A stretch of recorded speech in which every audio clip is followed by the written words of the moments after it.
I respectfully acknowledge Aboriginal and Torres Strait Islander peoples, the world's oldest educators and the traditional custodians of the land on which this podcast was recorded, Darkin Jung Country, surrounded by the beautiful Booty National Park, Brisbane Water and Putty Beach. The land we learn, teach, play and walk upon always was and always will be Aboriginal land. Teaching is one of the most rewarding vocations, yet great teachers are burning out and leaving the classroom in record numbers. Welcome to the PDHPE and CAFS podcast with your host, Kel Bell. This podcast empowers busy New South Wales teachers of PDHPE, CAFS and HMS to teach with confidence, clarity and ease. I understand the challenges of teaching because I've lived them. With more than 2 decades in education, I've journeyed from classroom teacher to becoming New South Wales' trusted voice in PDHPE, community and family studies and health and movement science. Together with leading experts and teachers just like you, we're here to help you reclaim your afternoons, weekends and holidays through practical resources, supportive memberships and powerful professional learning. Ready to reclaim your time? Access your classroom-ready PDHPE, CAFS and HMS tools at thelearnnet.com/tools. So grab a cup of tea or coffee and let's chat about creating impact in your classroom without burning out in the process. Hello, and a huge welcome back to the PDHPE and CAFS podcast. You're with me, Kel Bell, and I hope that you are very well. We had such an amazing week last week. So we hosted our second annual HMS conference, our HMS Summit at the Tennis Centre in Sydney Olympic Park. Last week, Thursday and Friday, it was such a great 2 days. We had over 55 teachers with us. And look, I'm still on a massive high from that. We have lots happening right now. And it's mainly geared towards supporting teachers get their kids ready for health and movement science. Of course, in the background, our community and family studies teachers. But for the next few weeks, you'll see lots of information, lots of sharing about HMS because we know that we are just about to hit trials and HSC, HMS. It is here. Like, we are amongst it. We are trying to do as much as we can to help our teachers, but also help you guys support your students. And we know that there's no HSC to go off. There's a sample exam that NESA have shared with us, but there's no benchmark to use aside from the hundreds of questions available in our HSC papers. So look, it is a lot to get your students ready for the HSC as it is. And look, we are supporting our teachers as much as we can inside our HMS membership. So look, today's podcast is going to be a super practical one. Last week at the HMS Summit, my session on the second day was mainly geared towards supporting teachers, help students unpack the glossary of keywords, because I've got on my soapbox many times and I've shared with you that the content will only get you partway there. We can all read from a textbook. We can all read from a Google slide, a resource that we've developed for HMS teachers. We can get, some sort of resource from AI, but it doesn't know how to apply the glossary of keywords. And look, I felt like, and I can't wait to share these with you, I felt like I was on such a rant for my whole hour because I was really demystifying a lot of things that stage 6 teachers are making the same mistakes in because no one has shown them this. And I really think, and I don't know if this is true, but I think there are some stage 6 senior PDHPE teachers, now HMS teachers, who are not sharing this with other PDHPE teachers across New South Wales. I just said it out loud, didn't I? I just said that out loud because community and family studies has always been such a group of sharers. Look, I've been part of that world for 22 years. I was probably part of I I will kind of, retire at some point knowing that I made a very big difference in CAFS. And I really hope now health and movement science, because what we have done for CAFS over the years has been all about sharing, has been all about collaboration, but I don't think it has always existed in PDHPE. I just said it out loud. And I had this gut feeling, but when I think it was reaffirmed when we got there last week at the HMS Summit. And look, last year, I don't know, it was a bit of a whirlwind. I presented a couple of things. There were a few things that ran over, so I didn't really get to kind of showcase my zone of genius. And that's HSC. Like, I've been a HSC marker for 16 years, 5 as the head HSC marker in New South Wales for CAFS. And look, I'm sharing with you everything that I have learned in the last 22 years as a stage 6 HSC teacher, 16 of those years as a HSC marker, 5 of those as a head HSC marker in New South Wales. And look, I really think at the core of it, it's the glossary of keywords. It's the skills our kids need to apply those words and do what those words actually tell us to do. They completely change the nature of a question. They completely change the nature of how our kids are going to actually write.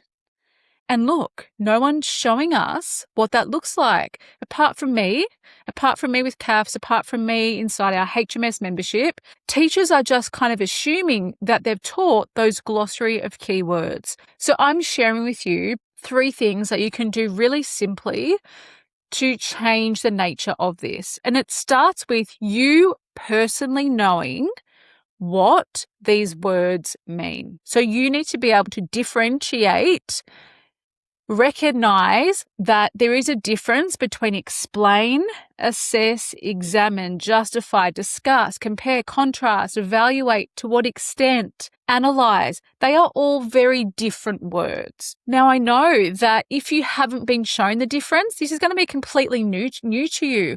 And teachers at the HMS Summit, I think, were like gobsmacked. Like, shit, I've been teaching this very differently. I've been teaching this, how have they been teaching? I'm not sure. But I was like exactly the same. I remember it so distinctly. 2004 was my first year as a stage 6 teacher. It was also my first year of teaching. I was thrown in the deep end. Karen, my beautiful PDHPE coordinator at Nagle College, Blacktown, all-girls Catholic school, absolutely trusted me. She said, Kel, you'll be great. You'll be a great stage 6 CAFS teacher. Just go and do it. Like, I trust you. I believe in you. She gave me the syllabus. She gave me, I think I had to order the syllabus maybe. We used to have to order it back then from BOSTES. Or the Board of Studies back then, I can't remember, maybe Board of Studies. And it would come to you like in the mail. And, then I had the textbook, the purple textbook actually. So 2004 and 2005, I didn't know what I was doing. I was just making it up. It just so happened that in 2005, I also got married. We moved out of home. We bought our first home together, Daniel and I, and like there was lots happening. I don't even know how my kids actually completed the HSC, let alone a few of them got a band 6, a few of them got a band 5, but they didn't get it from my help. They got it, I think, from just osmosis and kind of like getting through. When it came to 2006, I think I kind of realized that I had to give my kids the words, like the glossary of keywords, because there was a word at the beginning of a question that completely changed like what the question was about. So I was like, okay, well, the kids need to know that there's a different word, that assess means something very different to analyze and means something completely different to discuss. So I gave my kids the definitions of the words. And I remember, in fact, being this really dodgy classroom. It was like the top of the Lucan block. I think that was our greenhouse colour at Nagle. And it had that crumbly ceiling. You know those ceilings like concrete buildings? They've probably got asbestos in them. But anyway, crumbly ceiling. And it was like a really tiny room. I think it may even have been a storeroom for English books. And I think I had 16 CAFS girls in here. Anyway, I remember like laminating in pink. Pink, you can still see I still love it. Pink fluoro, and it made the word CAFS at the back of my room. And each of the little kind of laminated cards was a glossary of keyword. So every now and then we would refer to the words, like I'd, do a rapid fire with the kids, test their recall on the word. But I personally had no idea what the glossary of keywords were. Look, I only got in a 73.65. I've shared that out loud before, for my UAI back in 1999.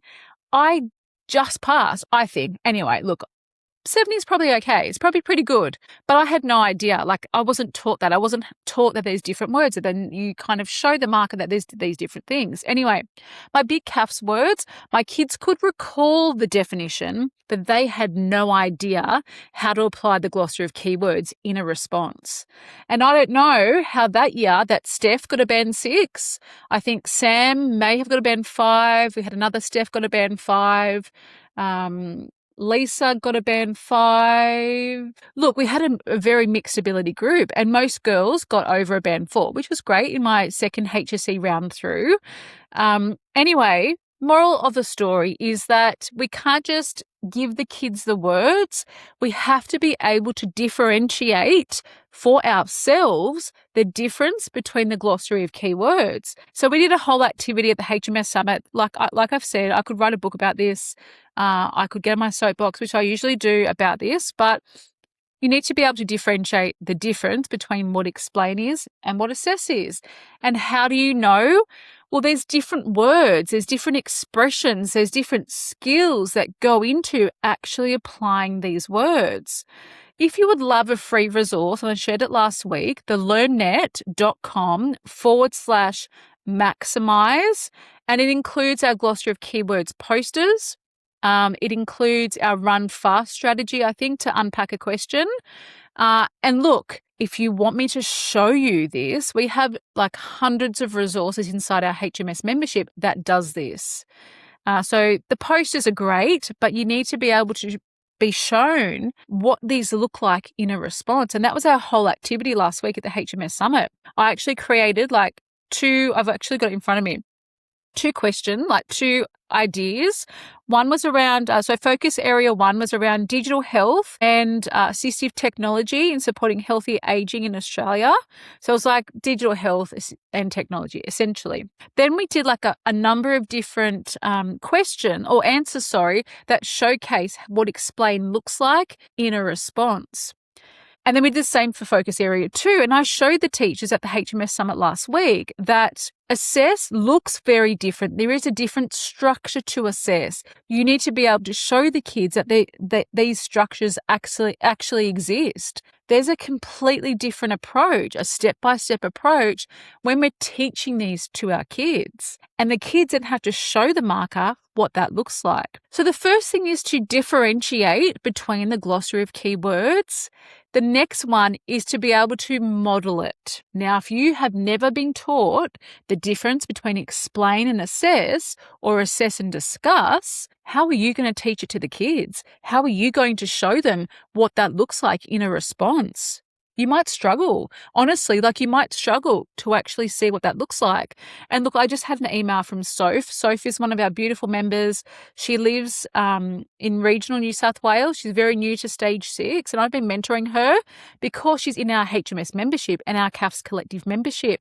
She has sent me so many questions, so many things about assessment. She has been so phenomenal, and I've really loved supporting her. She kind of reminds me of myself when I first started teaching. She's very keen, and she just wants to do the best by her kids. So she's been sending me her assessment tasks. Kel, can you have a look at this? Am I on the right track with this question? I've created a response based on what I think I know. And Soph said to me today that I'm not really sure what it looks like in a response. She doesn't know how to model it. I'm like, well, that's great. That's another thing for me to work on with you. I'm fast tracking everyone's journey here. It's taken me a long time to get to this point. I've been very privileged, I would say. I've had lots of opportunities to be part of HSC marking. So 2006, I put my hand up. I was very young in my 3rd year of teaching. I was like, yeah, I'd love to do HSC marking as a very young teacher. I reckon I would have been 22 or 23, and I got in. Can't believe it. I was so stoked. I was like, oh, I got into HSC marking and I was very excited. And when I got there, I had no idea that the content I was teaching my kids, it was going to be assessed alongside the glossary of keyword. The glossary of keyword completely changed the way a response was structured and completely changed the way a response was marked. The responses that I was looking at, that I was reading, the kids were missing out on crucial marks because they weren't actually addressing that glossary of keyword. And I was like, oh my God, level unlocked. Like, I can't believe that I've been giving my own students a disservice. And by that point, it was my third year of teaching, so at the end of the third year, and I had already had 2 cohorts through. My first cohort, we got 2 Band 6s. My second cohort, which was that year of HSC marking, I think we got 2 or 3 Band 6s. Maybe only 1 actually. Can't remember. But most of the kids did okay. Like, they got a Band 4. And I reckon that that's where the kids are missing out on crucial marks, and it's not enabling them to go to that next level and potentially go to the next band because they're not doing the word that it tells them to do. The glossary of keywords are verbs. They are doing words. They completely change the nature of a question. And I was sharing this at the HMS Summit last week, and I was so fired up about it because no one had taught me my first 3 years. And there are teachers who are in the room who have been teaching for 20 odd years, and they had no idea. No one had taken the time. No one had unlocked the secret to the glossary of keywords. So you need to be able to model what those words look like and how they completely change the nature of a question. An explain question is very different to a discuss question. So like we did questions last week. Let me give you an example. I'm very visual. You can't see this, but I read it out to you. HMS members, you guys have this. HMS Summit attendees, these guys got that last week. But say, for example, it's about principles of training, right? Explain how the principle of specificity is applied in the training program of a marathon runner and a powerlifter. So you have to show cause and effect of that. That's very different to, say, let's go discuss, because it's a bit harder. There's 3 steps to discuss. Discuss the significance of, we could go the same principle of training, discuss the significance of specificity for a marathon runner and a powerlifter during an extended break from training. It could even be a powerlifter with their training program. Like, it's the same kind of content. The glossary of keyword is going to change the nature of how the kids respond. So explain is cause and effect. Here's the cause of something and here's the effect, or here's the impact on that. Discuss is like point out the issues, show points for and or against, and show the implication of that. And so like the kids, they don't know that there's a difference. They don't know that explain is very different to discuss. And so they'll just explain everything and they won't get to their discussion. So it cuts them off. So that question was like a 5 or 6 marker.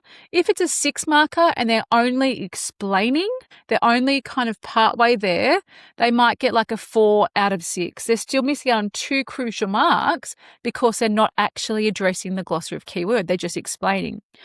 And look, explain, I just want to talk about that very quickly without kind of going into too much detail. If you're at the HMS Summit, you would know my rant about this. But peel, so the paragraph structure peel, and I even saw a resource today by a reputable organisation, and actually has made me really angry that they've published this. Peel stands for point, elaborate on that point, give an example, and link it back to the question.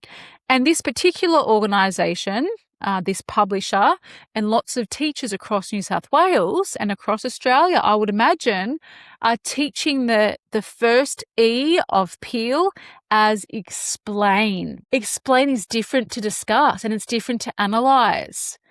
It's not that. like here in Australia, well, especially New South Wales, the E stands for elaborate on that point. But someone in their wisdom has seen a resource from America or the UK and thought the E is elaborate. So the E is explain. It's elaborate. And the kids don't have to do that for every question.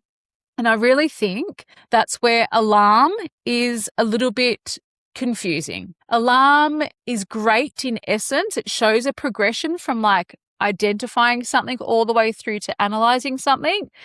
And Jace, one of our beautiful members, great guy, very switched on. He's the head teacher, PDHP. He's been the head teacher for a long time. And he admitted to me out loud, like, Kel, I haven't done HSC marking. And I think it's this stuff that's actually holding me back.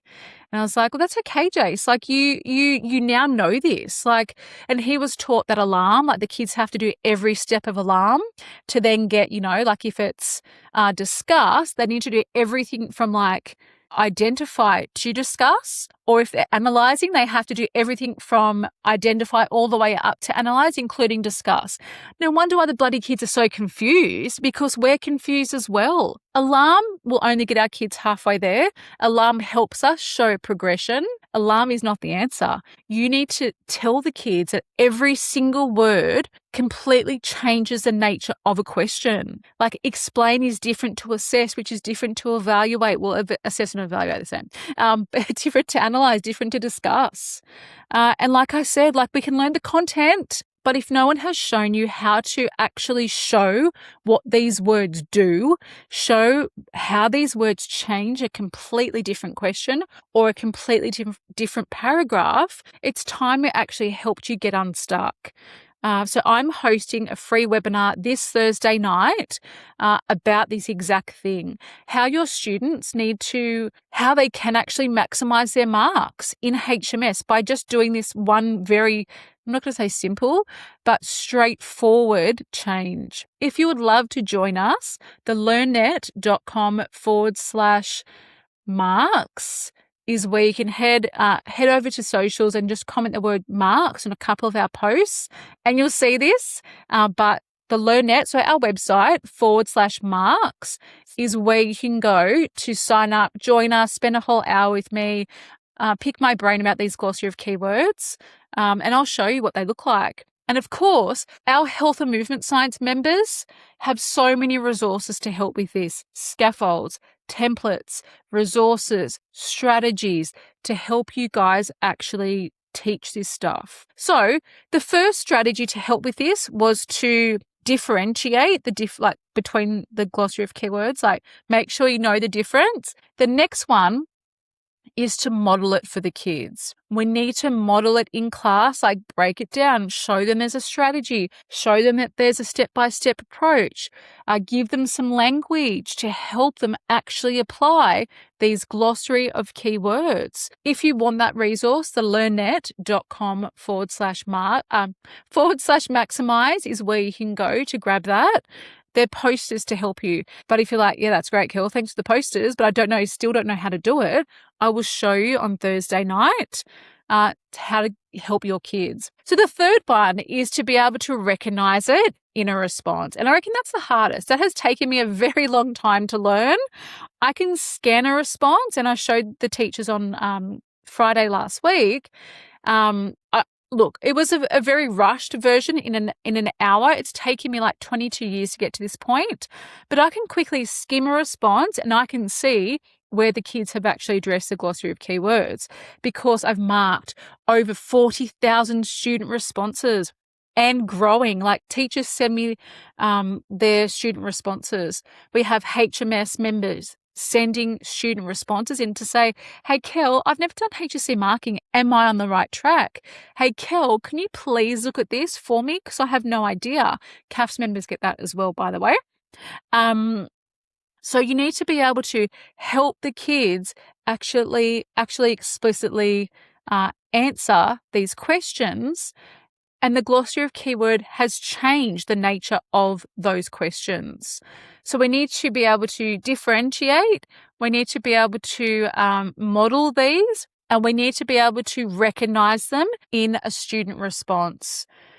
And if you're like, wow, Kel, like I know the glossary of keywords, I know that they exist, but I don't know the difference yet. So you're at like step 1, you know that these words exist. You might be at step 2, you might know the definition of the words, and there's lots of us out there like that.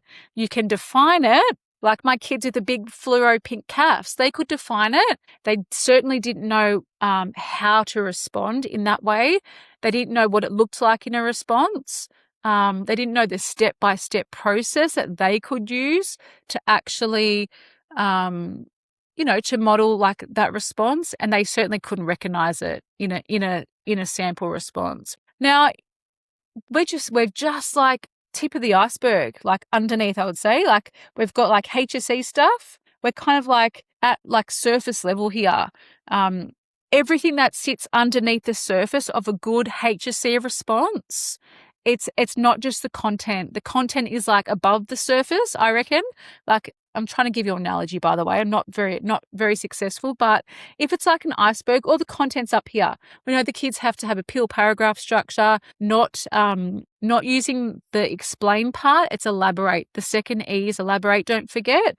But underneath the surface of good HSC kids who will typically get in a band 5 or 6 level, it's all the other stuff. It's all the glossary of keyword stuff. It's all like show suave examples.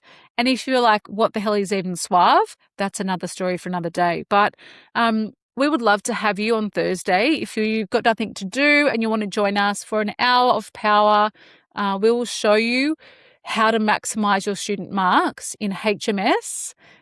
Because not many people are actually saying this out loud. How can I get my students to maximize their marks? How can I help them best prepare for the HSC that no one has ever seen? Like I haven't seen it. It's been locked away since last year. I'm not privy to that. I've never been a HSC writer of the paper because I always had a Year 12 class, or I always presented professional learning, revision sessions for students. So I could never be on the exam committee. But I've seen 40,000 student responses. I've seen a big chunk of that at HSC marking for 16 years. The process is the same. The content is just different for HMS in comparison to CAFS, in comparison to PDHPE. I do hope that today you have taken away a couple of things. The first one for you as a teacher is to start to get some professional learning from us, nobody else, from us on this. So for you to be able to differentiate the glossary of keywords, for you to then model it, like that's the next level. That takes a few years, like for you to really feel comfortable. And please don't use AI. Do not use AI to help you. It doesn't know the glossary of keywords. And teachers at the HMS Summit last week confessed that they've been using AI to help them. It doesn't know the glossary. So please stop using it. It is giving your students a complete bum steer, and it's creating false questions and false answers. Please do me a favor and do not use AI for HSC exam responses. Write them yourself. Use your brain that you have been given, your gift, and use the resources and tools that we're providing to help answer those. It doesn't know the glossary of keywords. And the last one is to be able to recognize it in a response. If you would love support in this, and I'm, as you can see, very passionate, the learnnet.com/marks is where you can head, sign up for our webinar.